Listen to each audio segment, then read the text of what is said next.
बिस्मिल्लाहिर्रहमानिर्रहीम।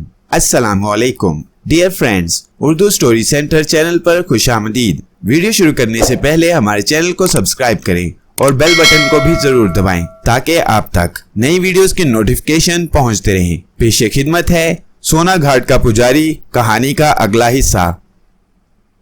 मुझे सोए हुए अभी ज्यादा देर न गुजरी थी कि अचानक मैं घबराकर उठ बैठा। मैंने अपने बेदार होने के सबब पर गौर किया तो मालूम हुआ कि मेरा दम घुटा जा रहा है। इस अनोखी गिरफ्तारी के अजियतनाक एहसास ने मेरे शऊर को अपने शिकंजों में जकड़कर झंझोड़ डाला था कि मुझे अपना दम घुटता हुआ महसूस हो रहा था। चंद सातों तक मैं बिस्तर पर बैठा अपनी बेबसी पर गौर कर रहा था। फिर मेरे मुंतशिर ज़हन ने मुझे मशवरा दिया, कृष्ण कुमार, तुम्हारी मुक्ति इसी में है कि घुप अंधेरे से फायदा उठाओ और चुप चुपाते पार्वती देवी के महल को छोड़कर कहीं दूर निकल जाओ, जहां मकरो फरेब और जादू टूने का ये जानलेवा नाटक ना खेला जाता हो। अपने ध्यान से ये बात निकाल दो कि देवी तुम्हें माफ कर देगी। तुमने देवी के महान चीले और सेवक मोहनलाल का अपमान करके और देवी की जात पर इल्जाम लगाकर बहुत बड़ा जुर्म किया है। वो तुम्हारे ऊपर कभी मेहरबान नहीं हो सकती। उठो, वक्त गुजर गया तो सारी उम्र पछताओगे। उठो कृष्ण कुमार, जल्दी करो। अगर ये अच्छा मौका गुजर गया तो फिर तुम हाथ मलते रह जाओगे। फौरन ही मैं किसी मामूल की तरह तेजी से उठा। आंखें फाड़ फाड़ कर मैंने कमरे का जायजा लिया जहां मेरे सिवा कोई और न था। दबे कदमों आगे बढ़कर मैंने बैरूनी दरवाजे को आहिस्ता से आजमाया तो खुशी से मेरी आंखें चमक उठी। दरवाजा बंद नहीं था। मेरे लिए फरार की राहें खुली हुई थीं। तेजी से पंजों के बल तेज तेज चलता महल के बड़े फाटक से बाहर निकल आया। एहतियात के तौर पर मैंने किसी इम्कानी ताकुब के पेश नजर पलट कर देखा, मगर वहां कोई भी न था। मेरे दिल की धड़कनें हर लहजा तेज होती जा रही थीं। मैं तेज तेज कदम उठाता पार्वती के महल से दूर होता जा रहा था। दूर, बहुत दूर। मेरा जहन मतवातर काम कर रहा था। मैंने फैसला कर लिया था कि इन देवी देवताओं और पंडित पुजारियों के गोरख धंधे से बहुत दूर निकल जाऊंगा और अपनी बाकी मानदा जिंदगी सुख और चैन से गुजारूंगा। मेरी रफ्तार हर लम्हे तेज होती जा रही थी। अचानक मैं चलते चलते सहम कर रुक गया। खुशबू का वही पुरस्कार झोंका जो पार्वती के जिस्म से फूटता था अचानक मेरी नाक से टकराया तो दूसरे ही लम्हे मैंने बेतहाशा दौड़ना शुरू कर दिया। मैं इन चक्रों से बहुत दूर भाग जाना चाहता था। नामालूम कब तक रुके बगैर मैं दौड़ता रहा। फिर जब मेरी सांस फूलने लगी तो मैं दम लेने के लिए रुक गया। मुझे यकीन था कि मैं देवी के महल से बहुत दूर निकल आया हूँ और सुबह तक बहुत दूर चला जाऊंगा। जिस मुकाम पर दम लेने को रुका था वह मेरा देखा बाला था और देवी के महल से तकरीबन 6-7 मील दूर था। ये वही मुकाम था जहां मोहनलाल एक बार मुझे गाड़ी में लाया था और उसने पहली बार मुझे देवी के स्थान की राह बताई थी। मैं दम लेने की खातिर एक बड़े पत्थर की आड़ में बैठ गया। कुछ देर बाद जब मेरी सांस दुरुस्त हुई तो मैं दोबारा उठा। फिर यूं उछल पड़ा जैसे अंधेरे में मेरा जिस्म बिजली के नंगे तारों से छू गया हो। मैं अपने बाएं शाने पर किसी के नरम हाथ का दबाव महसूस करके उछला था और फिर जो मैंने पलट कर देखा तो निर्मला पुजारन मेरे सामने खड़ी मायने खेज अंदाज में मुस्कुरा रही थी। महाराज, तुम शायद भूल गए थे कि मोहनलाल जी महाराज ने मुझे तुम्हारे लिए क्या आज्ञा दी थी, मगर तुम यहाँ तक। मैं हकलाकर रह गया तो निर्मला हंसकर बोली, देवी की शक्ति महान है कृष्ण कुमार। मनुष्य जात की क्या मजाल है कि वो देवी देवताओं को धोखा दे सके। निर्मला, मैंने कुछ सोचकर कहा, क्या तुम मुझसे प्रेम नहीं करती? अविश करती हूँ महाराज। फिर आओ मेरे साथ भाग चलो। मैंने सरगोशी की। हम दोनों कहीं दूर जाकर अपना अलग संसार बसाएंगे। मेरा सांस इस जगह घुटा जा रहा है। प्रेम हमेशा अमर होता है कृष्ण कुमार। प्रेम हर नारी के मन को व्याकुल करता है, परंतु तुम भूल रहे हो कि मैं एक दासी भी हूँ और दासी का धर्म उसे यही सिखाता है कि अगर समय आए तो वो देवी देवताओं पर अपना जीवन भी बलिदान कर दे। निर्मला ने इंतहाई संजीदगी से कहा। फिर खुश्क लहजे में बोली, महाराज, तुमने देवी के स्थान से भागने का विचार करके घोर पाप किया है, तो क्या अब तुम मुझे वापस ले चलोगी? मैंने पूछा। कहाँ की बात करती हो महाराज, तुम तो इस समय देवी के पवित्र स्थान में खड़े हो। निर्मला की बात सुनकर मुझे यही ख्याल गुजरा कि शायद वो दीवानी हो गई है, लेकिन फिर जो मैंने गौर किया तो पसीने में नहा गया। निर्मला ने गलत नहीं कहा था। मैं हकीकतन उस समय पार्वती के महल के सेहन में खड़ा था। ये सब क्यों कर मुमकिन हुआ और मैं किस तरह देवी के महल में वापस आया, इसका मुझे मुतलिक एहसास ना हो सका। मैंने गुस्से से होंठ काटते हुए निर्मला पर नजर डाली और फिर थके थके कदमों से अपने कमरे की तरफ चला आया और बिस्तर पर लेटकर अपनी बेबसी पर आंसू बहाने लगा। और आंसू बहाते बहाते ना जाने कब मेरी दोबारा आंख लग गई।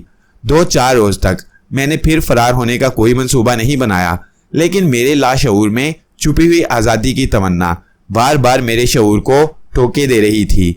तो मैं अगली 3 रातों में 3 बार फरार होने की कोशिश की, लेकिन मेरी हर कोशिश बेसूद साबित हुई। या तो निर्मला आड़े आ जाती थी या फिर मैं अज खुद वापिस आ जाता और इन इसरार पर दंग रह जाता जिन्होंने मेरे फरार की तमाम राहें मसदूद कर रखी थी। जैसे जैसे देवी के आने के दिन करीब आते जा रहे थे, मेरी बेचैनी बढ़ती जाती थी। एक रोज मैं अपने विचारों में गुम बैठा था कि निर्मला हस्बे मामूल मेरे पास आ गई। मैंने उसे नजर उठाकर देखा तो खिलाफे तवक्को वो संजीदा और उदास नजर आई। मैंने उसके चेहरे के तासुरात से महसूस किया कि वो मुझसे कोई खास बात कहना चाहती है, लेकिन जब मैंने खुद से उसे मुखातिब नहीं किया तो वो कुछ देर बाद बोली, कृष्ण कुमार, क्या तुम्हारा मन अभी तक दासी की तरफ से साफ नहीं हुआ? क्या कहना चाहती हो तुम? मैंने सरसरी तौर पर पूछा। मैं विनती करती हूँ महाराज कि तुम दासी को क्षमा कर दो। क्षमा कर दूं? मैंने जानबूझकर अनजान बनते हुए कहा। तुमसे भला ऐसा क्या पाप हुआ जिसके लिए तुम मुझसे क्षमा मांग रही हो? मेरा इशारा अर्जुन महाराज की तरफ है। निर्मला दबी जुबान में बोली, तुमने मेरी सेवा को पाप समझकर मुझे कष्ट दिया था और मेरी सुंदरता को नष्ट कर डाला था, पर मेरे मन में झांक कर ना देखा कि तुम्हारे कारण कितनी व्याकुल रहती हूँ। निर्मला, यकलख्त, मैंने गुस्सीली आवाज में कहा, तुम शायद भूल रही हो कि इस समय हम देवी के पवित्र स्थान में हैं। मैं जानती हूँ महाराज, परंतु प्रेम भी तो पवित्र होता है, गंगा जल की तरह। निर्मला, मैं तड़प कर उठ खड़ा हुआ। मेरी आंखें गुस्से से लाल हो रही थीं। महाराज, निर्मला मेरे गुस्से से खौफजदा होने की बजाय मेरे कदमों में अपना सर रखकर बोली, पुजारन विनती करती है महाराज कि उसे अपने चरणों से दूर ना करो। दूर हो जाओ मेरे सामने से, मैं गरजदार लहजे में बोला और गुस्से में पेचोताब खाता पीछे हट गया। निर्मला ने अपना सर उठाया तो उसकी कमल जैसी आंखों से आंसू बह रहे थे। उसकी आंखों में मेरे लिए एक पैगाम तड़प रहा था। उसकी भीगी पलकों पर आंसुओं के शबनमी कतरे कई दास्तानें दोहरा रहे थे। ना जाने क्यों निर्मला को इस हालत में देखकर मेरा गुस्सा ठंडा हो गया। वो उस वक्त मुझे बड़ी सुंदर दिखाई दे रही थी। मुझे उस पर तरस आने लगा। मेरा जी चाहा कि आगे बढ़ूं और निर्मला को उठाकर अपनी बाहों में समेट लूं, मगर उसी लम्हे खुशबू का वही मानूस झोंका मेरी नाक से टकराया जो पार्वती के शरीर से फूटता था। मैं अचानक होश में आ गया। निर्मला की जानिब उठने वाले कदम साकित हो गए और ना जाने क्या बात थी कि मैं खौफ के मारे कांप उठा। महाराज, क्या तुम दासी को प्रेम की भक्षा भी नहीं दे सकते? निर्मला ने इल्तिजा की, फिर एक सर्द आह भरकर बोली, मैंने तो आज तक यही सुना था कि पुजारी बड़े दयालु होते हैं। मेरे ऊपर खुशबू के झोंके का कुछ ऐसा असर हुआ कि मैं गूंग होकर रह गया। निर्मला जो कुछ कह रही थी वो मैं सुन जरूर रहा था, लेकिन मेरी जुबान से जैसे जवाब देने की शक्ति छीन ली गई थी। अभी मैं अपनी इस कैफियत को ठीक तौर पर समझ ना पाया था कि मेरी नज़र गणेश देवता पर पड़ी, जो अपनी लंबी सूंड आसमान की तरफ उठाए किसी जंगली हाथी की तरह बड़ी गजबनाक आवाज में चिंघाड़ते हुए हमारी तरफ दौड़े चले आ रहे थे। निर्मला ने गणेश देवता की आवाज सुनी तो यूं चौंकी जैसे कच्ची नींद से अचानक बेदार हो गई हो। दूसरे ही लम्हे वो लरसती हुई गणेश देवता की सिंत घूमी और 2 जानों होकर सर जमीन से टिका दिया। निर्मला के चेहरे की रंगत जर्द पड़ते देखकर ही मैं समझ गया कि वो गणेश देवता के गजबनाक होने की वजह समझ चुकी है, लेकिन मेरी अकल ने इस सिलसिले में मेरा कोई साथ ना दिया। मैं बदस्तूर बुत बना सब कुछ देखता रहा। पापन, गणेश देवता ने निर्मला के करीब आकर रुकते हुए कहा।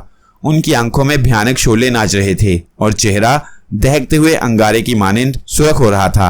महाराज, निर्मला ने बौखलाकर सर उठाते हुए पूछा, क्या भूल हो गई है इस दासी से? तूने महान देवी का अपमान किया है। गणेश देवता ने गरजते हुए कहा। देवी का अपमान? निर्मला के लहजे में हैरत थी। गणेश देवता ने खौफनाक लहजे में कहा, तूने महान देवी के मन को व्याकुल करके घोर पाप किया है, ऐसा पाप जिसकी सजा चिता की आग से भी ज्यादा है। क्षमा कर दो महाराज, क्षमा कर दो। निर्मला थर थर कांपने लगी। उसके चेहरे पर मौत की भयानक परछाइयां लरज रही थीं। देवी ने क्षमा के दरवाजे तेरे ऊपर बंद कर दिए हैं। देवी की आज्ञा का पालन करना मेरा धर्म है। जो कुछ देवी ने तेरे भाग्य में लिख दिया है वो अवश्य पूरा होगा। महान देवी के कहे को कौन टाल सकता है। गणेश देवता ने सूंड लहराते हुए जय जय के नारे बुलंद किए, फिर अपनी सूंड को हिलाकर निर्मला की सीध में कर दिया। निर्मला के हलक से एक कर्बनाक चीख बुलंद हुई। वो कुछ कहना चाहती थी लेकिन उसे मौका न मिल सका। मैंने गणेश देवता की सूंड से आग के खतरनाक शोलों को यूं उबलते देखा जैसे बरसों से सोया हुआ कोई आतिश विषां अचानक फूट पड़ा हो। दूसरे ही लम्हे मैंने निर्मला की जगह हड्डियों के जले एक ऐसे पिंजर को जमीन पर खड़खड़ाते देखा जिसमें जिंदगी के असरात अभी बाकी थे। हड्डियों की झुलसी हुई भयानक खोपड़ी बड़ी करब की हालत में बार बार जमीन से टकरे मार रही थी। गणेश देवता ने दोबारा नारा बुलंद किया, फिर हड्डियों के पिंजर को हकारत से घूरते हुए बोले, तेरी यही सजा थी, अब तू सदा इसी तरह रहेगी। जा, इस पवित्र स्थान से निकल जा। मैंने हड्डियों के पिंजर को खड़खड़ाकर उठते और फिर भागते देखा तो मेरे हलक से मारे दहशत के चीख निकल गई। जिंदगी में इससे पहले या इसके बाद आज तक मैंने कभी इतना डरावना मंजर नहीं देखा था। खौफ से मैं बुरी तरह लरज रहा था। मेरी फटी फटी निगाहें भागते हुए पिंजर पर जमी हुई थीं कि गणेश देवता की करख्त आवाज मेरे कानों से टकराई। मूर्ख, इसकी सिमत क्या देख रहा है? तूने देवी के मन को ठेस पहुंचाकर घोर पाप किया है। मैंने हकलाते हुए हैरत भरी नजरों से गणेश देवता की तरफ देखा जिसके चेहरे पर उस समय भी एक रंग आ रहा था और एक जा रहा था। देवी तुम्हें भी क्षमा नहीं करेगी। महान देवी के मन को दुख देने वाला कभी सुख नहीं पा सकता। पर मैंने तो देवी के मन को कोई ठेस नहीं पहुंचाई। मेरे हलक से घुटी घुटी आवाज निकली, देवी की शक्ति तुम्हें सब कुछ बता देगी। क्या देवी अपने पति देव की चरण पूजा से वापस आ गई है? मैंने डरते डरते पूछा। हाँ, परंतु अभी तुम देवी से नहीं मिल सकोगे। क्यों? ये देवी जाने। गणेश देवता मुझे नफरत से घूरते हुए बोले, बस मैं इतना जानता हूं कि तुमने देवी को नाराज करके अपने लिए मुक्ति का रास्ता नहीं छोड़ा। कोई उपाय बाकी नहीं बचा। जाओ, अपने कमरे में जाओ। मैं खौफजदा अंदाज में अपने कमरे की जानिब जाने के लिए पलटा तो गणेश देवता ने मुझे रोकते हुए कहा, देवी की आज्ञा है कि जब तक उसकी मर्जी ना हो तुम अपने कमरे से बाहर ना निकलोगे। मैंने जल्दी से कहा, देवी की आज्ञा का पालन करना मेरा भी धर्म है। गणेश देवता, शिव जी महाराज और पार्वती देवी के शुभ नामों की जय जय करते वापस लौट गए तो मैं लरजते कदमों से अपने कमरे में आया और थके हुए अंदाज से बिस्तर पर गिरकर सोचने लगा कि आखिर अब वो कौन सी सूरत हो जो पार्वती देवी दोबारा मुझ पर मेहरबान हो जाए। बड़ी देर तक मैं सोचता रहा लेकिन मेरे जहन ने मेरा साथ ना दिया। मैं नहीं समझ सका था कि पार्वती देवी का गुस्सा किस दर्जे पर है। 3 दिन तक मैं अपने कमरे में पड़ा सुलगता रहा। इस अरसे में मुझे भोजन वगैरह बराबर मिलता रहा लेकिन खाने में मेरा जी नहीं लग रहा था। मैं तो जल्द से जल्द अपने अंजाम को देखना चाहता था। पार्वती देवी को आए हुए आज चौथा दिन था लेकिन अभी तक मुझे उसके दर्शन नहीं हुए थे। गर्ज ये कि मैं इसी सोच विचार में 3 रोज तक उलझा रहा। चौथे रोज एक देवदासी मेरा भोजन लिए कमरे में दाखिल हुई तो मैंने उससे पूछ ही लिया, क्या मैं देवी से अब भी नहीं मिल सकता? मेरे लिए और कोई आज्ञा? देवदासी ने पुजारनों जैसे अंदाज में कहा, मैं पार्वती देवी से मिलना चाहता हूँ। मैंने दोबारा कहा, तुमको शायद ये नहीं मालूम कि मैं एक देवदासी हूँ जिसे अयोध्या के एक मंदिर की भीड़ चढ़ा दिया गया था। देवी की कृपा है जो उसने मुझ अभागन को अपनी सेवा के लिए बुलाया है। तुम कौन हो? मुझे इससे कोई सरोकार नहीं। मैंने देवी के बारे में तुमसे पूछा है। देवदासी की लंबी चौड़ी तकरीर सुनकर मुझे गुस्सा आ गया। देवदासी ने मासूमियत से जवाब दिया, तुम अगर उसके दर्शन के प्यासे हो तो उस महीने का इंतजार करो जब दुर्गा पूजा के दिन देवी महाशयों को अपना दर्शन देती है। देवदासी को पार्वती और मेरे बारे में कुछ इल्म नहीं था, इसलिए मैंने उसे चले जाने को कहा। उसके जाने के बाद मैंने भोजन किया और फिर देवी के बारे में सोचने लगा। सारा दिन मैं देवी के बारे में सोचता रहा। शाम को देवदासी मेरे लिए नाश्ता लाई तो मैंने गुस्से से उसे धुतकार दिया और पीतल की थाली को उठाकर बाहर फेंक दिया। रात का भोजन भी मैंने वापस कर दिया और यूं ही भूखा प्यासा सा लेटकर सो गया। मैं कितनी देर ख्वाबे खरगोश में महव रहा मुझे कुछ याद नहीं, लेकिन इतना जरूर याद है कि मेरी आंख दोबारा उस वक्त खुली जब मैंने किसी को अपना बाजू पकड़कर हिलाते हुए महसूस किया था। मेरी आंख खुल गई। पार्वती के शरीर से फूटने वाली खुशबू के झोंके पूरे कमरे में बसे हुए थे। मैंने जल्दी से इधर उधर घूमकर देखा लेकिन वहां कोई न था। खुशबू हर लहजा तेज से तेज होती जा रही थी। मुझे इस बात पर भी हैरत थी कि जब वहां कोई मौजूद नहीं तो फिर मुझे बाजू थामकर किसने झंझोड़ा था। अभी मैं ये सोच ही रहा था कि अचानक कमरे में बिजली सी कौंध उठी और फिर जो कुछ मैंने देखा उसे देखकर मेरे दिल की धड़कनें कई गुना बढ़ गईं। मेरी नजरों के सामने उस वक्त पार्वती मौजूद थी, जिसने उस समय धानी रंग की साड़ी पहन रखी थी। उसकी कवल जैसी आंखें मेरे चेहरे पर जमी हुई थी, लेकिन आज उन आंखों में मुझे मस्ती और खुमार कुछ भी नजर न आ सका। उसके त्राशीदा होंठ भी साकेत थे। आज उन पर वो दिलनवाज तबस्सुम नहीं खिल रहा था जो सिर्फ देवी के लिए मखसूस था। एक लम्हे के लिए मैं साकित और जामिद खड़ा अजीम देवी के सुंदर चेहरे को खाली खाली नजरों से तकता रहा, फिर तेजी से लपक कर देवी के चरणों में गिर गया। देवी, मुझे क्षमा कर दे, मैं तेरा सेवक तुझसे दया की भक्षा मांगता हूँ। कृष्ण कुमार। इस बार देवी की मधुर आवाज मेरे कानों में रस घोल गई। मेरे चरण छोड़ दो देवी, मुझे क्षमा कर दो, मैंने पार्वती देवी के पांव छोड़कर हाथ बांधते हुए कहा। तेरा सेवक तेरे सामने हाथ बांधकर विनती करता है। तुम्हें इस बात का विश्वास क्यों है कृष्ण कुमार कि मैं तुम्हें क्षमा कर दूंगी? वो देवी, मैं हकलाकर रह गया। तुमने मेरी आज्ञा का पालन नहीं किया, मेरी इच्छा के खिलाफ यह स्थान छोड़ दिया, और जब मेरे सेवक तुम्हें मेरी आज्ञा पर यहाँ लाए तो तुमने निकल भागने की कोशिश की। मुझ बदनसीब पर दया करो देवी, मुझे क्षमा कर दो। देवी, मैं फिर हकलाकर रह गया, आगे कुछ न कह सका, जैसे किसी ताकत ने मेरी जुबान पकड़ ली थी। निर्मला की सुंदरता तुम्हारे मन को बहुत भाई, क्यों कृष्ण कुमार? पार्वती ने सर्द आवाज में मुझसे ये सवाल किया तो मैं चौंक उठा। मुझे अचानक याद आ गया कि निर्मला ने जब गिड़गिड़ाकर मुझसे प्रेम की भक्षा मांगी थी तो मेरे दिल में बस एक लम्हे के लिए मोहब्बत का जज्बा जाग उठा था और मैंने निर्मला को उठाकर गले से लगाने का ध्यान भी किया था, मगर फिर गणेश देवता ने गजबनाक हालत में उसे मेरे सामने जलाकर भस्म कर डाला था। मेरा जहन जाग रहा था। निर्मला की मौत की वजह मेरी समझ में आ गई थी, लेकिन मैं गुंग खड़ा पार्वती को देख रहा था। मैंने कोई जवाब देने के बजाय नदामत के एहसास से सर झुका लिया। तुमने मेरे सेवक मोहनलाल और मेरे बारे में बुरे बुरे विचार अपने मन में बसाए थे। कृष्ण कुमार।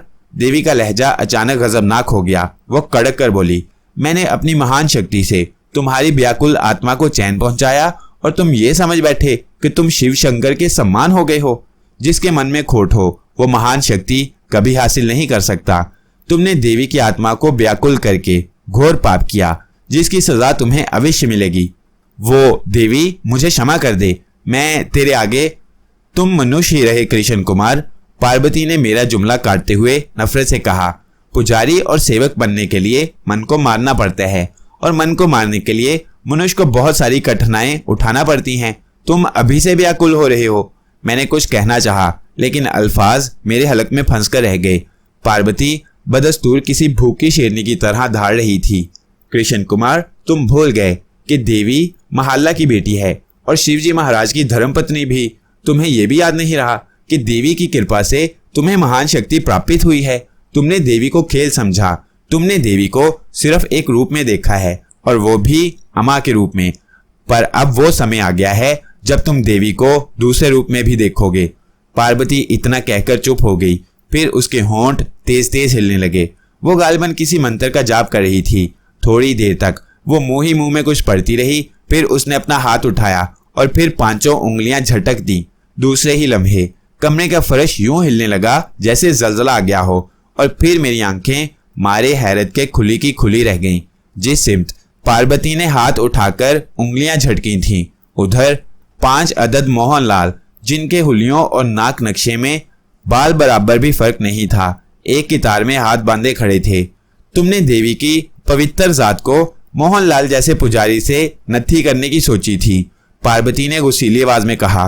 गौर से देखो कृष्ण कुमार, तुम्हारे सामने इस समय एक नहीं बल्कि 5 मोहनलाल खड़े हैं, जिन्हें तुम्हारी देवी ने जन्म दिया है।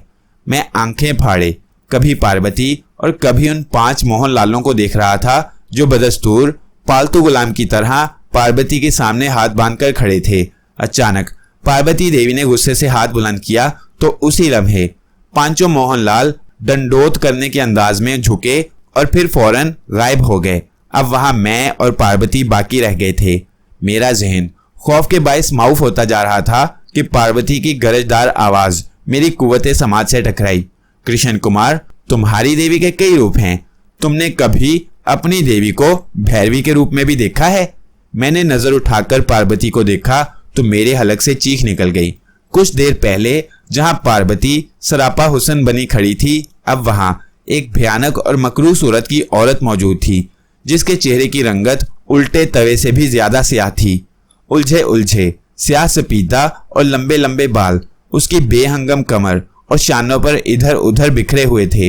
होंठों के दरमियान से बाहर निकले हुए दांत उसकी हैबत में और इजाफा कर रहे थे। उसके दोनों कंधों पर दो भयानक और जहरीले नाग कुंडली मारकर बैठे अपनी खतरनाक और सुरख सुरख जुबान बाहर अंदर कर रहे थे। अगर पार्वती ने मुझे पहले ये ना बताया होता कि वो मुझे अपना भैरवी वाला रूप दिखाने वाली है और अचानक मैं उसे कहीं देख लेता, तो ऐन मुमकिन था कि दहशत के मारे मेरा दम ही निकल जाता। उस वक्त भी ज्यादा देर तक उसकी खौफनाक सूरत की तरफ देखने की हिम्मत न कर सका और नजरें नीची कर लीं। क्यों कृष्ण कुमार, देवी का ये रूप तुम्हें पसंद आया? पार्वती ने इस बार बड़े ही गजबनाक लहजे में कहा। क्या इस रूप में तुम मेरे शरीर को छूने की आशा नहीं करोगे? देवी, मैं गिड़गिड़ाया। नहीं कृष्ण कुमार, देवी कड़क कर बोली। अब क्षमा का कोई प्रश्न नहीं, तुम्हें कष्ट उठाना पड़ेगा। मैं तुम्हें ऐसा श्राप दूंगी जिसे तुम पूरा जीवन याद रखोगे। तुम हर समय व्याकुल रहोगे। कठिनाइयां तुम्हारे भाग्य में लिखी जा चुकी हैं। देवी, मैं जी कड़ा करके बोला, अगर तेरी यही इच्छा है कि मैं कष्ट उठाऊं तो मैं इसके लिए भी तैयार हूं। पार्वती ने यह सुनकर अपने सर को जोर से झटक दिया। इसके साथ मुझे यूं लगा जैसे लातादाद सुइयां अचानक मेरे जिस्म में उतर गई हों। मैं जमीन पर गिरकर तड़पने लगा। मेरे हलक से बुलंद होने वाली चीखें आसमान से बातें कर रही थीं। मेरे जिस्म में जैसे आग लग रही थी। इस कर्ब की कैफियत में एक बार फिर पार्वती की खौफनाक आवाज मेरे कानों से टकराई। कृष्ण कुमार, देवी का कहा याद रखना, ये सजा तुम्हारी आखिरी परीक्षा है। और फिर ना जाने कहां से इंतहाई बदबूदार खोलता हुआ पानी मेरे ऊपर गिरने लगा। मैं पागलों की तरह चीखने लगा और जमीन पर लौट लगाने लगा। मेरी आंखें खुली हुई थीं, लेकिन हर तरफ गुप अंधेरा फैला हुआ था। मुझे कुछ नजर नहीं आ रहा था। बदबूदार खोलते हुए पानी के ताफुन से मेरा दिमाग फटा जा रहा था। मुझे सीने के अंदर अपनी सांस घुटी हुई महसूस हो रही थी। मैं बामुश्किल अपनी पूरी कुव्वत लगाकर उठा और भागने की कोशिश की, लेकिन दूसरे ही लम्हे किसी पत्थर से ठोकर खाकर मैं डूबता चला गया। मुझे कुछ भी याद ना रहा। मैं गालिबन बेहोश हो गया था। मेरी बेहोशी कब तक रही मुझे कुछ याद नहीं रहा। जब मुझे दोबारा होश आया तो मैंने खुद को खुले आसमान के नीचे पड़ा पाया। बौखलाकर उठने की कोशिश की तो कराह कर रह गया, और फिर जब मेरी नजर खुद अपने जिस्म पर पड़ी तो मैं चीख उठा। मेरे जिस्म पर जा बजा कोड़ जैसे सुरख सुरख धब्बे मौजूद थे, जिनसे पीप बह रही थी। मेरे हाथों और चेहरे पर कोड़ के धब्बों के अलावा बड़े बड़े आबले भी नजर आ रहे थे। मेरे जिस्म पर फटा पुराना कपड़ा था, वैसा ही जैसा फकीरों के जिस्म पर होता है। मैं कुछ देर तक आंखें बंद किए चीखता रहा। फिर मुझे पार्वती का वो बर्ताव याद आ गया जो उसने भैरवी के रूप में आने के बाद मुझसे किया था। मैं तड़प कर रह गया। मुझे उस वक्त खुद अपनी हालत पर तरस आ रहा था। मैं क्या बन गया, और ये सब कुछ मोहनलाल की वजह से हुआ था। ना मेरे मन में उसे इंतकाम लेने का ख्याल पैदा होता, ना मैं आज इस कसम पुरसी की कैफियत से दो चार होता। ये सब उसी कमीने की वजह से हुआ है। मैं उस मरदूद मूजी को कभी माफ नहीं करूंगा, मैंने दीवानों की तरह चिल्लाकर कहा। होश में आने पर मैंने खुद को जिस जगह पाया वो एक वीरान मैदान सा था, जहां मेरे सिवा कोई ना था। हर तरफ हू का आलम था। इतना जरूर जान गया था कि पार्वती देवी ने मुझे कष्ट देने के बाद अपने वीरों के हाथ यहाँ फेंकवा दिया है।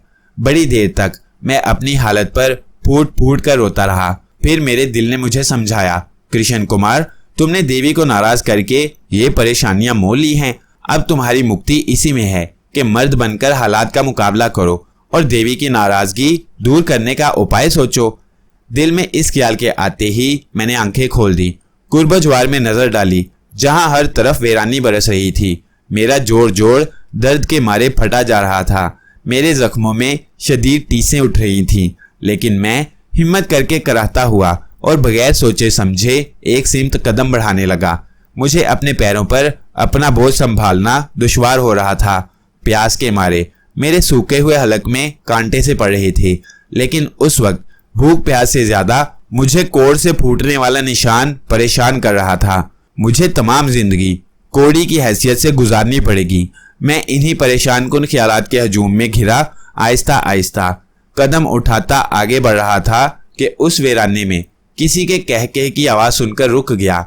घूमकर देखा तो सोना घाट का पुरस्कार पुजारी मोहनलाल मेरे सामने सीना ताने खड़ा कहकहा लगा रहा था। बेबसी के एहसास की शिद्दत से मुझे अपने पलकों के नीचे घुप अंधेरा लपकता महसूस हो रहा था। मेरा जहन चकराने लगा था कि मोहनलाल की पाटदार आवाज उभरी, महाराज कहाँ को सुधार रहे हो? जहां तकदीर ले जाए, मैंने पार्वती को याद करते हुए बड़े नर्म लहजे में जवाब दिया। अच्छा, मोहनलाल बोला, आज तो तुम मनुष्य जैसी बातें कर रहे हो। समय समय की बात है मोहनलाल, मैंने कहा, परंतु तुमने देवी के प्रेम को बदनाम करने की कोशिश की थी, फिर अब देवी के गुण कैसे गाने लगे? मोहनलाल मेरा मजाक उड़ाते हुए बोला। मुझे ऐसा महसूस हो रहा था जैसे मेरे जहन में आंधियां चल रही हों। हालात ने मुझे मोहनलाल के सामने घुटने टेकने पर मजबूर जरूर कर दिया था, लेकिन अभी मेरा खून इतना सर्द भी नहीं पड़ा था कि वो जोश ना मारता। मगर ऐन उसी वक्त जब मैं मोहनलाल को कोई सख्त जवाब देने वाला था, मेरे दिमाग में ये ख्याल उभरा कि कहीं मोहनलाल मुझे गुस्सा दिलाने की कोशिश तो नहीं कर रहा। यकीनन ऐसा ही है। पार्वती ने मुझे कष्ट देते वक्त यही कहा था कि अगर मैं उसकी सजा के इस इम्तिहान में कामयाब ना हुआ तो वो मुझे कभी मुआफ ना करेगी। मोहनलाल, जो कुछ होना था हो गया, वो मेरी भूल थी। मैंने देवी को दुख पहुंचाकर यकीनन पाप किया था, जिसकी सजा मुझे इस साल में मिल रही है। कैसी बातें करते हो महाराज, तुम तो महान शक्ति के मालिक हो। मोहनलाल ने मेरे जख्मों पर नमक पाशी करते हुए कहा। अच्छा, फिर अब क्या विचार है तुम्हारे? मोहनलाल ने पूछा। मैं कोशिश करूंगा कि देवी को दोबारा राजी कर लूं। मुझे विश्वास है कि देवी तुम्हें अवश्य क्षमा कर देगी, पर मेरे बारे में क्या ख्याल है तुम्हारा?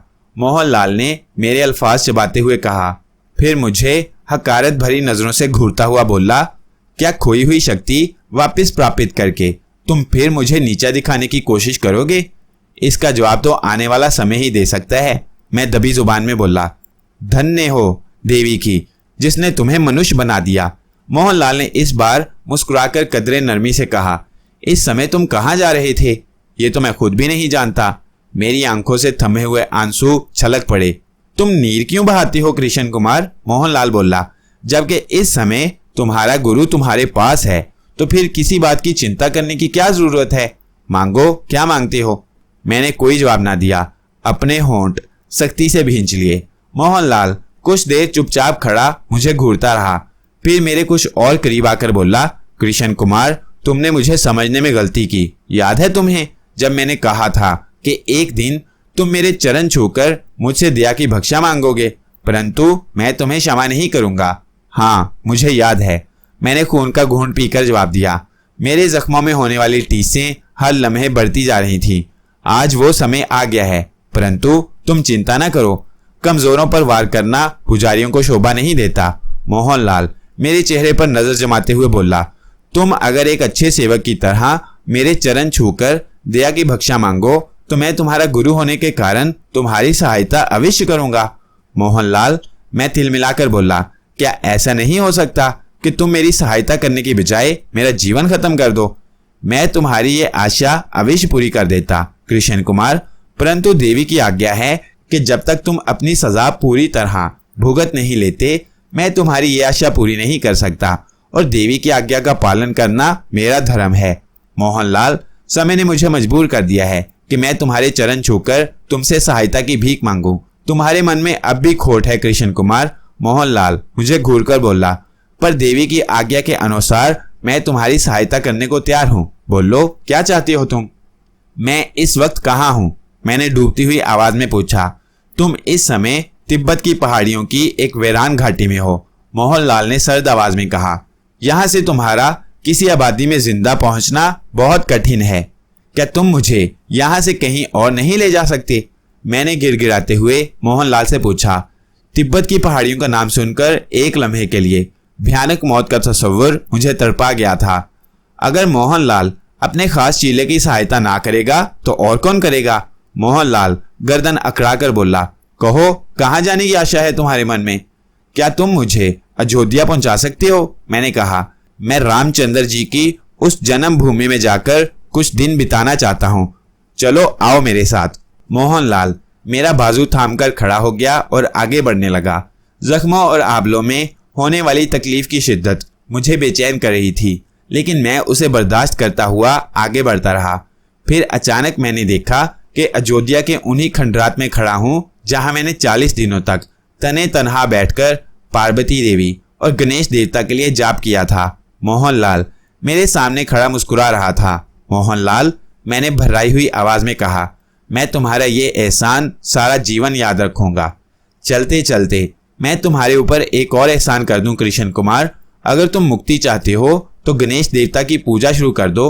तुम्हें शायद नहीं मालूम कि गणेश देवता सारे छोटे देवताओं का सरदार है और महान देवी ने उसे अपने पवित्र शरीर के मैल से पुतला बनाकर जन्म दिया है। मैं सब करने को तैयार हूँ।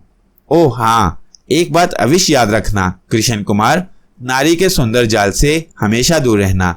इतना कहकर मोहनलाल मेरी नजरों से ओझल हो गया। मैंने वीरान खंडरों पर एक नजर डाली।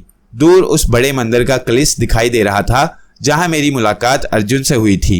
गुजरे हुए वाकयात यके बाद दीगरे मेरे जहन में उभर रहे थे और मैं एक कोड़ी की शक्ल में अपने बदनुमा जिस्म को समेटते हुए लंगड़ाता हुआ बमुश्किल तमाम मंदिरों की उस पुरस्कार बस्ती की जानिब बढ़ रहा था। मैं बड़े मंदिर के कलिस पर नजरें जमाए गुजरी हुई बातें याद कर रहा था और मेरा दिल खून के आंसू रो रहा था। मैं अपने जिस्म के बोझ को अपनी नातुआ टांगों पर घसीटता हुआ जब बड़े मंदिर के करीब बस्ती में दाखिल हुआ तो नंग धड़ंग साधु और मंदिर के पुजारी मुझे हकारत भरी नजरों से घूरने लगे, जैसे मैं उनके लिए कोई अजूबा हूं।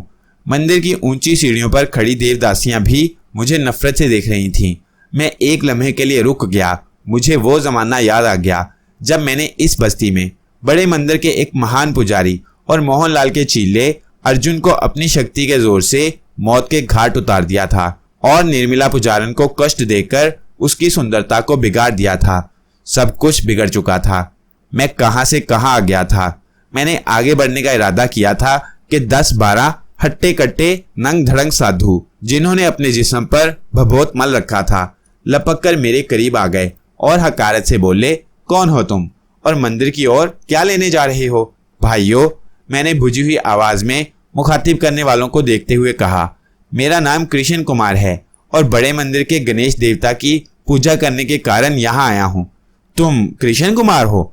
एक साधु ने ताज्जुब से सवाल किया, फिर आंखें फाड़कर मुझे यूं देखने लगा जैसे उसे मेरे बयान पर यकीन नहीं आया हो। हाँ, मैं वही कृष्ण कुमार हूँ जो तुम्हारी इस बस्ती में एक बार पहले भी आ चुका है। मैं नजरें नीची करके बोला, यह जरूर कोई चोर उचक्का है जो मंदिर में चोरी के इरादे से आया है। किसी ने कड़क कर मुखातिब किया, भाइयों, मेरा विश्वास करो, मेरा नाम कृष्ण कुमार है। मैंने होंठ चुबाते हुए आहिस्ता से कहा, हम तुम्हारे कहने पर विश्वास कर लें? एक साधु ने मुझे घूरते हुए कहा, कहाँ तुम और कहाँ कृष्ण कुमार महाराज? उस महाभगत ने अपनी शक्ति के जोर से अर्जुन महाराज को भी मार डाला था। वो कृष्ण कुमार मैं ही हूँ, परंतु पार्वती देवी के दिए हुए कष्ट ने मेरी ये हालत कर दी है और अब मैं यहाँ गणेश देवता की पूजा। एक साधु मेरी बात काटते हुए बोला, अगर देवी ने तुम्हें ठुकरा दिया है तो फिर तुम यहाँ क्या लेने आए हो? इस पवित्र स्थान पर तुम्हारे जैसे अपराधी के लिए कोई जगह नहीं। जाओ कहीं और जाके मुंह काला करो। दूसरे ने हकारत से कहा, सुनो महाशय, अगर तुमने हमारे पवित्र मंदिर में अपने गंदे चरण रखने का विचार भी किया तो हम तुम्हारी टांगे तोड़ डालेंगे। तीसरा खूंखार लहजे में गुर्राया, जीवन प्यारा है तो इसी समय लौट जाओ। चौथे ने तल्ख अंदाज में कहा, भाइयों, मैंने देवी को नाराज जरूर किया है, परंतु मुझे पूरा विश्वास है कि गणेश देवता के चरण छूने से देवी मुझे अवश्य क्षमा कर देगी। यूं भी मंदिर में तो सभी जा सकती हैं, क्या अपराधी और क्या भगत।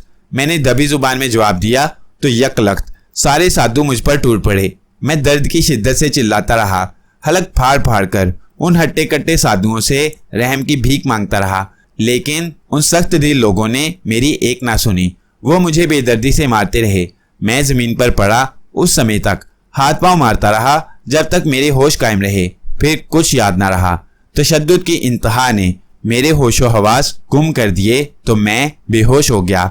जब मेरी आंख खुली तो मैंने मंदिरों से दूर एक गलीज मुकाम पर खुद को पड़ा पाया। मेरे चारों तरफ ताफुन था। ये वो जगह थी जहां से मंदिरों की बस्ती शुरू होती थी। मुझे पुजारियों ने उठाकर यहाँ फेंक दिया था। इसके बाद मैंने अपने जिस्म को कई मर्तबा बस्ती के अंदर दाखिल करने की कोशिश की, लेकिन हर बार मुझे पुजारियों ने धुतकार कर बाहर कर दिया। उन्होंने मेरे साथ बड़ा जालिमाना बर्ताव किया। मेरी हालत उस कोड़ी की सी थी जिससे चला भी ना जाता हो। मैंने खुदकुशी की कोशिश की, मगर मुझे मौत भी ना आई। जख्मों की तकलीफ ने मुझे कहीं का ना रखा था। मैं एक नुक्कड़ पर बैठा महीनों लोगों की खैरात पर अपनी जिंदगी की गाड़ी खींचता रहा। लोग मेरे करीब आते और नफरत से होंठ सिकोड़ते हुए मेरे कशकोल में रोटी और पैसे डाल जाते। मेरी हैसियत किसी कुत्ते से मुख्तलिफ ना थी। जब सर्दी आती तो मेरे पास फटे पुराने कपड़ों के सिवा कुछ ना होता। मैंने टाट से अपने जिस्म को ढांपा। ये कैसा इम्तिहान था और मैंने ऐसा क्या कसूर किया था कि हर वक्त बेचैन रहता था। गर्ज के बेगैरतों की तरह बस्ती के बाहर एक गलीज तरीन जगह की नुक्कड़ पर मैंने 6-7 साल गुजार दिए और एक बार फिर कोशिश की कि मैं बड़े मंदिर में दाखिल हो जाऊं। इस बार फिर पुजारियों ने मुझे मारा पीटा। मैं वहां से नहीं हटा तो उन्होंने मुझ पर लातों और मुक्कों की बारिश कर दी। मैं इस तशद्दुद की ताब ना ला सका और बेहोश हो गया। मुझे यकीन था कि किसी दिन मेरी हालत पर तरस खाकर साधु मुझे बड़े मंदिर में दाखिल होने की इजाजत दे देंगे, और यही हुआ। इस बार साधुओं को मुझ पर तरस आ गया। जब मुझे होश आया तो मैंने खुद को एक कुट्टी के फर्श पर पड़ा हुआ पाया, जहां बहुत सारे साधु और पुजारी मौजूद थे। उन साधुओं और पुजारियों की आंखों में अपने लिए नफरत का जज्बा देखकर मैंने खौफ के मारे जल्दी से आंखें बंद कर लीं और सोचने लगा कि देखें अब वो जालिम मेरे साथ कैसा बर्ताव करते हैं। अभी मैंने आंखें बंद ही की थी कि किसी ने मुझे मुखातिब किया, कृष्ण कुमार आंखें खोलो, अब तुम्हें कोई कष्ट नहीं देगा। मैंने आंखें खोलकर आवाज की सिमत नजर घुमाई तो देखा एक लंबा तिरंगा पुजारी अपने हाथ में एक लंबी माला लिए खड़ा मुझे बगौर देख रहा था। उसकी आंखों में ऐसी भयानक सुर्खी मौजूद थी जैसे पुतलियों की ओट में शोले भड़क रहे हों। मुझे अपनी तरफ मुतवज्जा पाकर उसने कहा, हमको खबर मिल चुकी है कि कृष्ण कुमार तुम्हारे ऊपर क्या बीती है और तुमको यहाँ कौन लाया है। गुरुदेव ने मुझे बता दिया है कि तुम यहाँ किस कारण आए हो। मैं तुम्हें गणेश देवता की पूजा की इजाजत दे सकता हूँ, परंतु एक बार तुम अपने मन को टटोल कर देख लो, कहीं कोई खोट बाकी ना रह गया हो। मैं वचन देता हूँ महाराज कि अब मुझसे कोई भूल नहीं होगी। मैंने गिड़गिड़ाकर जवाब दिया, मनुष्य जात का कोई भरोसा नहीं कृष्ण कुमार। लंबे तिरंगे पुजारी ने मगरूर लहजे में मुझे मुखातिब किया। नहीं नहीं, मैं पुजारी की बात काटकर तेजी से बोला, अब मुझसे ऐसी भूल कभी नहीं होगी। मैं वचन देता हूँ कि अगर देवी ने मेरी भक्ति स्वीकार कर ली तो मैं सारा जीवन उसी के गुण गाऊंगा। मुझे शक्ति नहीं चाहिए, मुझे शांति चाहिए। मेरा मन शांत है। और मोहनलाल जी महाराज के बारे में क्या विचार हैं तुम्हारे? पुजारी ने जहरखुंद लहजे में पूछा। मोहनलाल जी ने मेरे ऊपर जो कृपा की है उसे भी मैं सारा जीवन याद रखूंगा। मैंने कराहते हुए जवाब दिया। मेरा सारा जिस्म फोड़े की तरह दुख रहा था। जगह जगह से पीप और खून बह रहा था। मेरी हालत उस जख्मी कबूतर की तरह थी जिसके पर कुतरकर उसे खूंखार बिल्लियों के दरमियान उनके रहमो करम पर छोड़ दिया गया हो। लंबा तिरंगा पुजारी मुझे कहर आलूद नजरों से देखता रहा, फिर मुस्कुराकर बोला, कृष्ण कुमार तुम इस समय कैलाश नाथ से बात कर रहे हो, जो मन की बात को पढ़ने की शक्ति भी रखता है। पर गुरुदेव की आज्ञा है कि तुम्हें गणेश देवता की पूजा से ना रोका जाए, इसलिए अब तुम्हें चिंता की जरूरत नहीं। परंतु इतना अवश्य ध्यान में रखना कि मैं अर्जुन महाराज नहीं हूँ। कैलाश नाथ ने जिस तंजिया अंदाज में अर्जुन का नाम लिया था उसे मैंने बहुत महसूस किया, मगर महसूस करने का वक्त कहाँ था। और मेरे इर्द गिर्द खड़े हुए नंग धड़ंग साधु मुझे घूरते रहे। चंद लम्हे कुट्टी में सुकूत तारी रहा। फिर कैलाश नाथ ने अपनी सुरख आंखों को फैलाते हुए कहा, कृष्ण कुमार देवी ने जो तुम्हें कष्ट दिया है वो तुम्हें अवश्य झेलना होगा, और जो कठिनाइयां तुम्हारे भाग्य में लिखी जा चुकी हैं वो भी जरूर पूरी होंगी। परंतु तुम इस गंदी हालत में हमारे पवित्र मंदिर में कदम नहीं रख सकोगे। फिर मैंने कराहकर कहा, क्या तुम मुझे गणेश देवता की पूजा की इजाजत नहीं दोगे? कैलाश नाथ अपने दिए हुए वचन को अवश्य पूरा करेगा, परंतु उसका सिर्फ एक ही उपाय है। वो क्या? तुम्हें मेरे चरणों को छूकर महान देवी के नाम पर दंडोत करना होगा। मैं कराहता हुआ अपने जिस्म के नाकाबिले बर्दाश्त बोझ को जमीन पर घसीटता हुआ उसके करीब गया और उसके पांव पकड़कर बोला, कैलाशनाथ, मैं अपराधी हूँ, मुझे क्षमा कर दो। मैं पार्वती के शुभ नाम पर तुम्हारे चरणों पर सर रखकर तुमसे कृपा की भक्षा मांगता हूँ।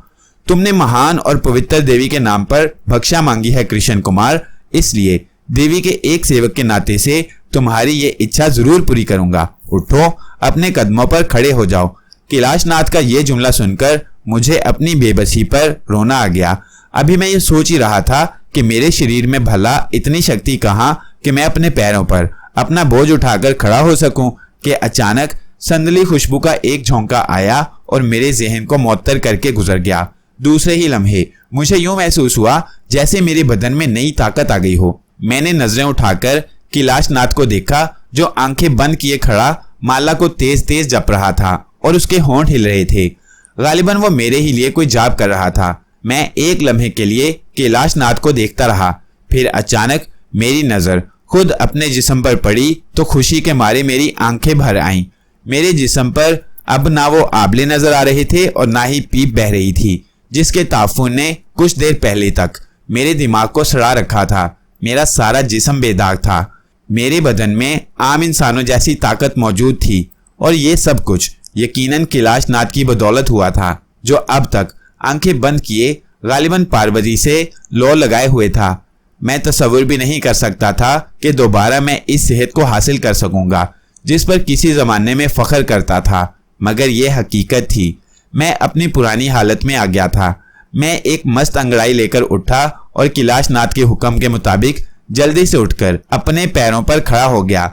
नंग धड़ंग और हट्टे कट्टे साधुओं और पंडित, जिनकी नजरों में कुछ देर पहले तक हकारत और नफरत थी, अब उनकी फटी फटी आंखों से हैरत टपक रही थी। कुछ देर बाद कैलाशनाथ के हाथ माला पर चलने बंद हो गए। उसने आहिस्ता आहिस्ता आंखें खोलकर मुझे देखा, फिर मुस्कुराकर बोला, कृष्ण कुमार, धन्य हो देवी की जिसने तुम्हारी इच्छा पूरी कर दी। अब तुम मंदिर में जा सकते हो। मैंने कैलाशनाथ की बात का जवाब देना चाहा, लेकिन कामयाब ना हो सका। तेजी से पलटकर मैं कुट्टी से बाहर आया। लंबे लंबे पांव मारता मंदिर के कुएं पर जाकर स्नान किया, फिर दौड़ता हुआ मंदिर के अंदर गया और गणेश देवता के बुत के सामने जाकर दंडोत करने लगा।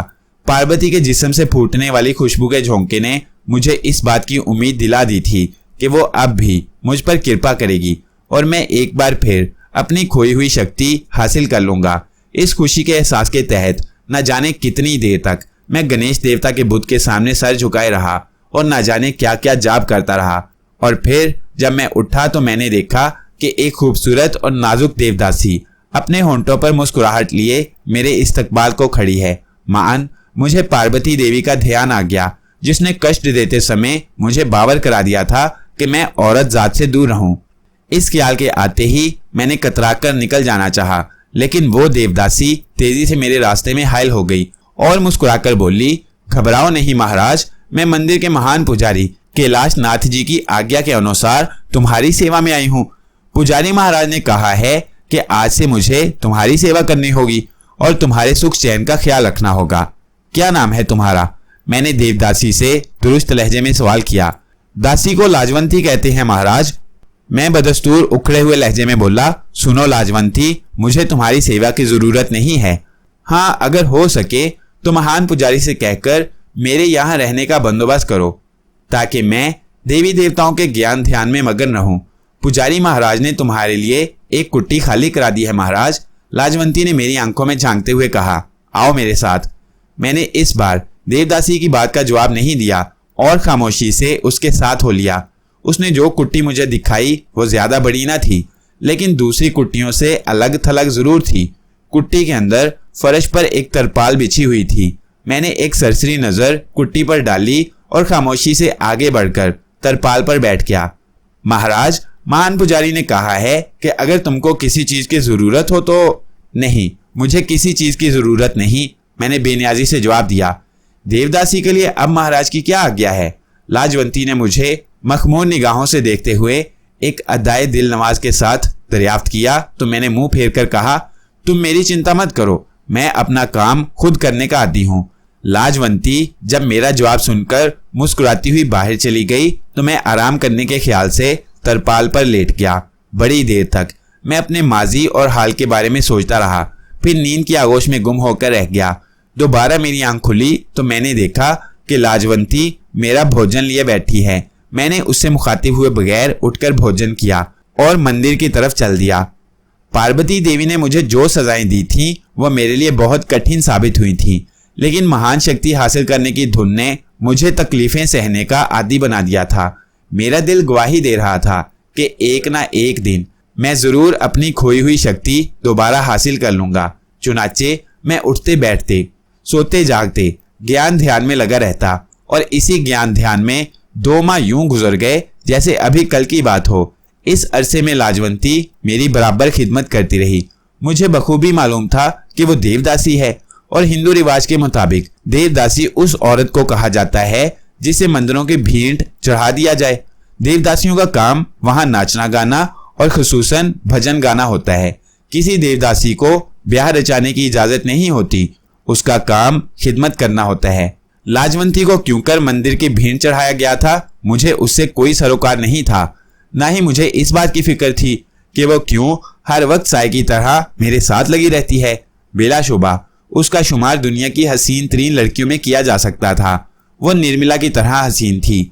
उसकी आंखों में एक अजीब सी चमक और उसके होंठों पर हवस अंगेज मुस्कुराहट खेलती रहती थी। मुझे उसकी इस खिदमत और भक्ति ने बहुत मुतासिर किया। मैंने वो दिन भी देखे थे जब मैं मोहब्बत और हमदर्दी की एक नज़र के लिए तड़पा करता था।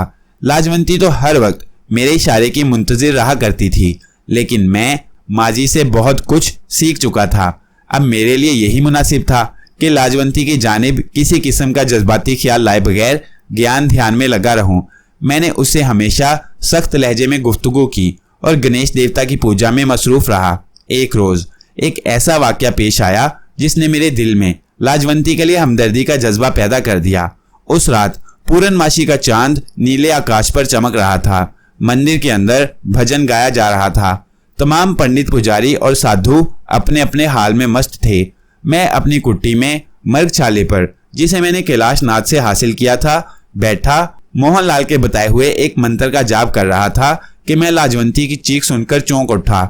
हरचंद कि मैं मंदिरों की इस बस्ती में रहते रहते ये बात अच्छी तरह जान गया था कि देवदासियों के साथ साधुओं, पुजारियों और पंडितों का क्या बर्ताव होता है, लेकिन उस वक्त ना जाने क्यों लाजवंती की चीखों पुकार की आवाज सुनकर मैं गुस्से की हालत में मर्ग छाले से उठ खड़ा हुआ और लपककर कुट्टी से बाहर निकलकर उसकी सिमत चला जिधर से लाजवंती की चीख की आवाज आई थी। कोई पुरस्कार ताकत मुझे उस जानिब खींचे ले जा रही थी। मैं तेज तेज कदम आगे बढ़ाता रहा, फिर एक बड़ी कुट्टी के सामने पहुंचकर रुक गया। ये कुट्टी जिसके सामने रुका था बड़े मंदिर के महान पुजारी कैलाश नाथ की थी, जो उस वक्त गालिबन भंग या ताड़ी के नशे में चूर लाजवंती को अपनी हवस का निशाना बनाने के दरपे था। अंदर से लाजवंती की आवाज उभर कर मेरे कानों से टकराई। वो कैलाश नाथ से कह रही थी, दया करो महाराज, मेरी इज्जत को दाग ना लगाओ, मैं हाथ जोड़कर तुम्हारी विनती करती हूँ। मूर्ख, कैलाश नाथ की लड़खड़ाती हुई आवाज उभरी। तुझे खुश होना चाहिए कि मुझ जैसा महान पुजारी आज तेरी सुंदरता और कोमल शरीर को स्वीकार कर रहा है। नहीं नहीं, ये पाप है। छोड़ दो मुझे महाराज, मैं हाथ जोड़कर प्रार्थना करती हूँ कि मुझे बर्बाद ना करो। लाजवंती, तू ये क्यों भूल रही है कि तू एक देवदासी है? पुजारी करख्त लहजे में गुर्राया और फिर अंदर से कुछ ऐसी आवाजें सुनाई दी कि मैं जब्त न कर सका और बेधड़क अंदर चला गया। कुट्टी के अंदर जलते हुए दिए की रोशनी में मैंने जो कुछ देखा वो मेरे लिए कोई अनोखी बात न थी। कैलाश नाथ उस समय राक्षस के रूप में लाजवंती को नोच खसूट रहा था। अचानक उसकी नजर मुझ पर पड़ी तो वो लाजवंती को धक्का देकर उठा और बड़े खूंखार अंदाज में मेरी तरफ बढ़ा।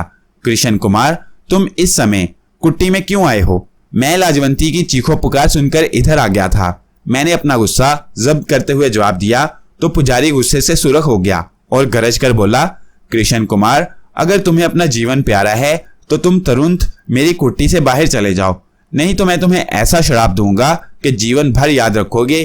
किसी कमजोर नार पर हाथ उठाना बलवानों को शोभा नहीं देता महाराज, मैं रवानी में कह गया। मनुष्य तो वो बलवान कहलाता है जो पत्थरों को मोम बना दे। और अब शायद तेरा समय पूरा हो चुका है जो तू कैलाश नाथ के सामने बोलने की हिम्मत कर रहा है। कैलाशनाथ सर तापा लरस कर बोला। गुस्से की शिद्दत में उसके मुंह से झाग उबल रही थी। उसकी शोला पार आंखें मुझे अपने जिस्म में चुभती हुई महसूस हो रही थीं। मुझे ख्याल आया कि मैंने इस समय बड़े पुजारी की कुट्टी में आकर अच्छा नहीं किया। ऐसी सूरत में जबकि देवी मुझसे नाराज थी, मेरा किसी देवदासी के मामले में दिलचस्पी लेना देवी की नाराजगी का सबब बन सकता है। फिर मेरे अंदर इतनी शक्ति भी नहीं थी कि मैं नशे में पड़े हुए इस लंबे तरंगे पुजारी के जंतर मंतर के सामने ठहर सकता। मैंने खुद को सोना घाट के पुरेसरार पुजारी मोहनलाल का चीला जाहिर किया था, मगर मुझे हैरत थी कि कैलाशनाथ जो एक बड़े पुजारी की हैसियत से मशहूर था, वो अचानक इतनी जलील और मजमूम हरकत पर क्यों उतर आया। देवदासियां मंदिरों में अमूमन बड़े सुख से रहती हैं। अगर कभी ऐसा होता है तो देवदासी की ईमा जरूर इसमें शामिल होती है। फिर ये क्या बात है कि कैलाशनाथ ने अपनी इज्जत और अजमत का ख्याल ना किया और लाजवंती पर हाथ डाल दिया। यकीनन लाजवंती की चीखों पुकार मंदिर के दूसरे पुजारियों ने भी सुनी होगी। मुझे क्या करना चाहिए, मेरी समझ में कुछ नहीं आ रहा था। एक तरफ लाजवंती की हसरत भरी नजरें मेरे सामने थी और दूसरी तरफ कैलाशनाथ के बिगड़ने की सूरत में भयानक मुस्तकबिल मेरा मुंतजिर था। मुझे अपनी हमाकत का एहसास हुआ तो मैंने जल्दी से पुजारी से कहा, पुजारी महाराज, मुझसे बड़ी भूल हुई जो इस समय मैं तुम्हारी कुट्टी में आ गया, मुझे क्षमा कर दो। इतना कहकर मैं वापसी के इरादे से घूमा ही था कि लाजवंती दौड़कर मेरे कदमों से लिपट गई और विनती करने लगी, कृष्ण कुमार महाराज, दया करो मुझे अभागन पर, मुझे इस राक्षस से बचा लो। मैं पार्वती देवी के पवित्र और शुभ नाम पर तुमसे कृपा की भक्षा मांगती हूँ। कलंकनी, कबल इसके कि मैं लाजवंती को कोई जवाब देता, कैलाशनाथ गजबनाक आवाज में चिल्लाया, तूने मेरे होते हुए एक अपराधी से दया की भीख मांगकर मेरा अपमान किया है। मैं तुझे कभी क्षमा नहीं करूंगा। कैलाशनाथ, मैं दबी जुबान में बोला, लाजवंती ने देवी के नाम पर मुझसे दया मांगी थी, इसलिए तुम्हें गुस्से में लाल पीला नहीं होना चाहिए। लाजवंती बदस्तूर मेरे कदमों से लिपटी सिसक रही थी। मैं बड़े पुजारी को जवाब देकर वापसी के इरादे से पलटा तो लाजवंती की गिरफ्त मेरी टांगों पर और मजबूत हो गई। वो तड़प कर बोली, महाराज, क्या तुम देवी के नाम पर भी मेरी कोई सहायता नहीं करोगे? सहायता? और ये करेगा? कैलाशनाथ नशे में झूमकर हकारत से कहका लगाता हुआ मेरी आंखों में आंखें डालकर बोला, कृष्ण कुमार, गुरुदेव की आज्ञा थी कि मैं तुम्हारा ध्यान रखूं, परंतु तुमने मेरे मामले में टांग फंसाकर बहुत बुरा किया। मैं तुम्हें इसकी सजा अवश्य दूंगा। मैंने एक बार फिर कोशिश की कि लाजवंती से छुटकारा हासिल करके बड़े पुजारी की कुट्टी से बाहर चला जाऊं, लेकिन अपनी कोशिश के कामयाब होने से पहले कैलाशनाथ ने लाजवंती को मेरी जात से मंसूब करते हुए एक ऐसी गंदी बात कह दी जिससे मेरा सोया हुआ जमीर जाग उठा। मुझे यूं महसूस हुआ जैसे एक बार फिर मेरी रगों में खून की बजाय लावा दौड़ रहा है।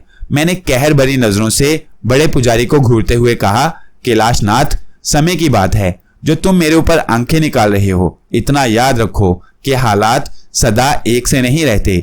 जवाब में कैलाशनाथ ने फिर वही गाली बकी तो मैं आपे से बाहर हो गया। अपनी गंदी जुबान को रोको कैलाशनाथ, नहीं तो तुम्हें पछताना पड़ेगा, मैंने गरजते हुए कहा। अच्छा, कैलाशनाथ ने सर्द लहजे में कहा। फिर उसके होंठ तेजी से हिलने लगे। मैं अपनी जगह पर किसी आहनी चट्टान की तरह डटा खड़ा रहा। मैं समझ चुका था कि बड़ा पुजारी किसी मंत्र का जाप कर रहा है और अब वो मुझे कष्ट देने की कोशिश करेगा, लेकिन इसके बावजूद मैंने नामर्दों की तरह वहां से जान बचाकर भागना मुनासिब नहीं समझा, बल्कि दिल ही दिल में पार्वती को याद करने लगा। बड़ा पुजारी कुछ देर तक मुंह ही मुंह में बुदबुदाता रहा। फिर उसने तेजी से नीचे झुककर कच्चे फर्श से थोड़ी सी मिट्टी उठाई और उस पर मंत्र फूंककर मेरी सिमत उछाल दिया। कुट्टी में बिजली का कड़का सुनाई दिया। फिर मिट्टी के जर्रात दहकती हुई चिंगारियों का रूप धार कर मेरी तरफ बढ़ने लगे। कबल इसके कि वो मेरे शरीर तक पहुंचकर मुझे कोई कष्ट देते कि अचानक संदली खुशबू का तेज झोंका मेरी नाक से छूकर गुजर गया। और फिर इसके बाद जो कुछ हुआ उसे देखकर मेरे जिस्म के रोंगटे खड़े हो गए। मैं लरस गया।